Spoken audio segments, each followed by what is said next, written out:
Huh. Oh, that doesn't look right. So clearly there's a short in this fence line somewhere. And I've been faffing around with the fence energizer, turning different switches off and on. And I found that it's in this pasture here in front of the house.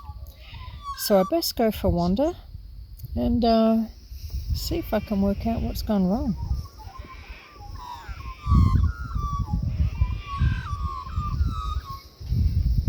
Made quick work of that.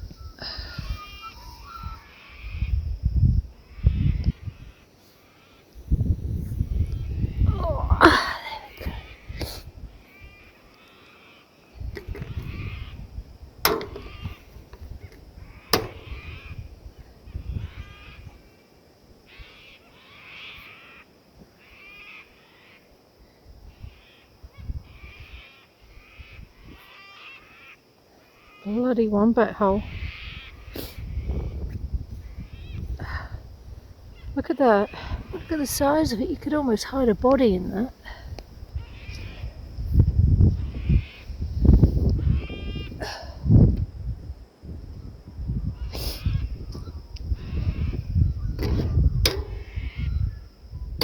Another one of these hanging on for dear life. Go. So I've located a few spots where wires have slipped out of their insulators. And they were resting against wooden posts. Honestly, I don't know why I bother with these signs. Now, wood has a relatively high resistance, so those contact points would be unlikely to cause a major voltage drop. The significant loss of power we're seeing is going to be more consistent with a direct short to ground. This old apple tree, many decades old. There's some nice apples on it too, if you can get to them before the cockatoos. Like where a live wire is touching a steel post or other conductive material. Oh, wombat holes caved in. That's from wombats. Look at them all along the fence line. Wombats, rabbits, foxes. Aha! Alright, here's the culprit. A live wire touching this steel post. That, I think, is our problem. Stick in there for the moment. I'll keep walking the fence line though, because look, I have been caught out so many times over the years thinking I'd found the short, and I've walked all the way back to the house, switched the power back on, only to discover that there was actually another short further down the line that I missed. So I'm just going to check the whole fence line while I'm here, just in case.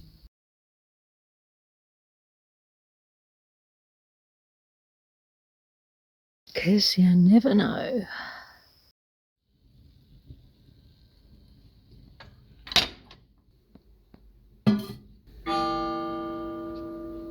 And now we wait.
So this is some of our hens and two of our roosters, Drumstick and Quill.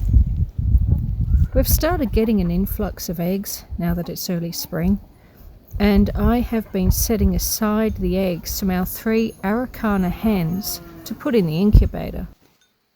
Drumstick is the handsome lavender boy you can see here. Unfortunately though, Drumstick also has some violent tendencies, let's say, and that seemed to get passed on to his chicks. So this season we've decided that we're going to try using our calm and magnificently vocal black rooster, Quill, so named because he's as black as ink. Is he fertile though? No idea, but I guess there's only one way to find out. These here are some Blue Araucana eggs that I have collected over the last 2 or 3 days for my hens. I thought it might be prudent to get the incubator out and try and hatch a few more of them. Despite the recent snow, it is early spring here, and that makes it the perfect time to be doing it. Normally I'd set this up in the laundry, but this time around I'm going to set it up in here, in the study, as I reckon it's probably the teeniest bit warmer than what the laundry will be. So let's get this thing set up and we'll see how we get on.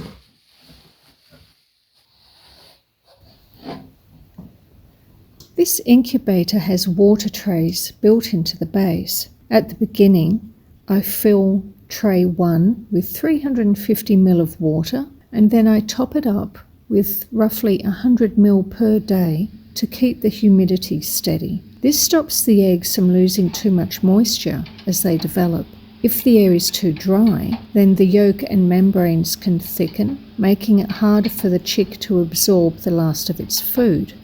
And it needs that food, that energy, to break out of the shell. On day 18, which is approximately 4 days before hatch, I'll start putting water into the second tray also. That extra humidity softens the shell and keeps the chicks from getting stuck inside when they start pipping. And now it's just a waiting game.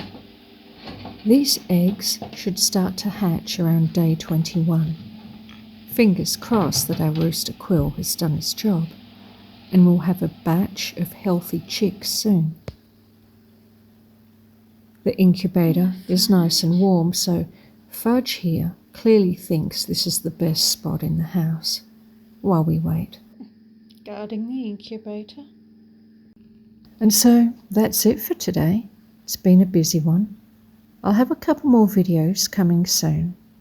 One will be following the progress of these eggs all the way through to hatch day, and another on how I preserve over 200 eggs every spring so that we have plenty to last us all the way through winter when it's too cold for our own chickens to be laying. So I hope you'll join me for those, but for now I'm just going to sit back and enjoy the fire.